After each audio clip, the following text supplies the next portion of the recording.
A typical Dreamcast supports 3 different types of disc formats. The GD-ROM, which all official Dreamcast games were printed on. It will play CDs so you can listen to all of your music. And the last format is the MIL-CD, a unique CD created by Sega and was only supported on the Dreamcast. MIL-CDs were only officially used in Japan and had a total of 8 different MIL-CDs released.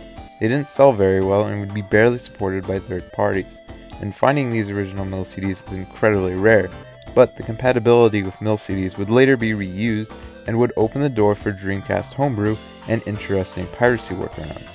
Hello and welcome to the channel. I hope you stick around for this video about the MIL-CD formats.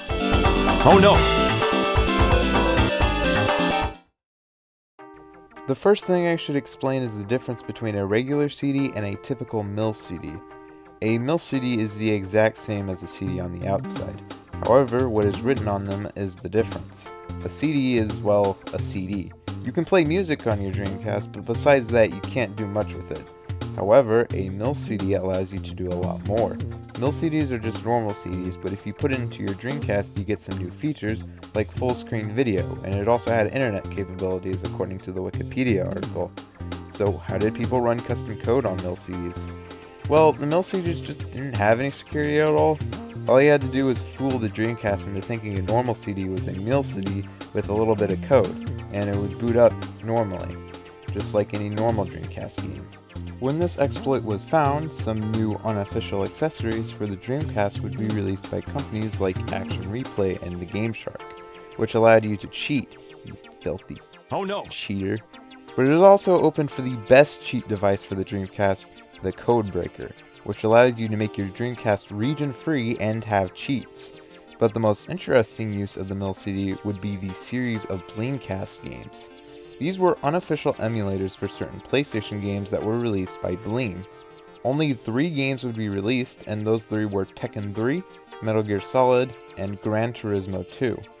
The most interesting thing was that you still have to own and use the original PlayStation disc, which all Dreamcast games came with a second slot to carry the PlayStation game.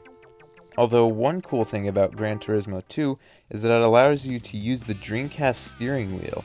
I wonder how that works. You also had to format your VMU to the Dreamcast memory type, meaning you can't have Dreamcast game saves and Dreamcast saves on a single VMU, which is really annoying. But now it's time to talk about the biggest use of MIL-CDs, the piracy. Piracy would be the most common use of unofficial MIL-CDs, but I should also present to you the GD-ROM, where all official Dreamcast games were printed on, and GD-ROM is short for Gigabyte Disk Read-Only Memory. These disks carried about, well, a gigabyte of storage. I mean, it is in the name. So what does this have to do with anything? Well, the usual CD carried about 700 megabytes of storage. Some games didn't exceed 700 megabytes and were able to fit entirely on a normal CD and play completely fine. But some games didn't fit on 700 megabytes. So what do? Well, you either ruin your ears or ruin your eyes. The most common method of reducing storage was to compress the music or voice acting, or just throw it all in the garbage. Same with FMVs in certain games, where you could compress to lower quality, or straight up just remove them. Because of this method, games were able to be played on a single CD. But what if you're a copy of Shenmue and can't fit on one CD? Well, you just had to use multiple CDs to fit the entire game on it, using more discs than the original game had.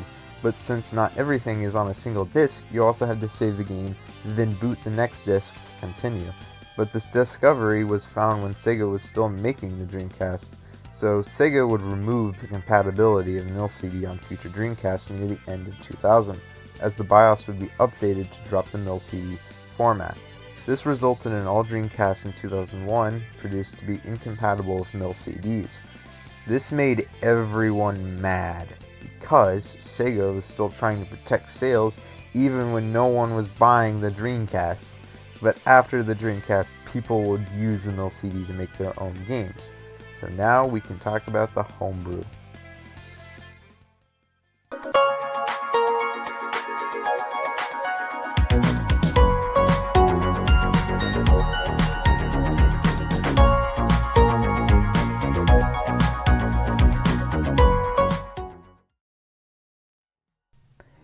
And that Homebrew is abundant on the Dreamcast. Because of how accessible Homebrew is and how easy it is to create your own mill CDs, you can sell your own Dreamcast games in Homebrew. You can also buy new Dreamcast games while they're not official. It's so cool to see that the Dreamcast is still being supported by fans decades after the Dreamcast died. There's a vast world of Dreamcast Homebrew, and if you're interested, I highly recommend that you do your own research into it. But what if you don't know if your Dreamcast is mill CD compatible? Well, to find a mill CD compatible Dreamcast is pretty difficult just by looking at it on the outside, especially depending on your region, where this sticker on the bottom of the Dreamcast is completely different depending on your region. Thankfully, there's an entire website that gives you all the info you'll need. I'll link the website in the description if you need it, since I'm not reading it out all in this video. Anyways, thank you for watching the entire video. I really appreciate it, and I worked hard on this video, so I appreciate you for watching it. Thanks, and I'll see you later.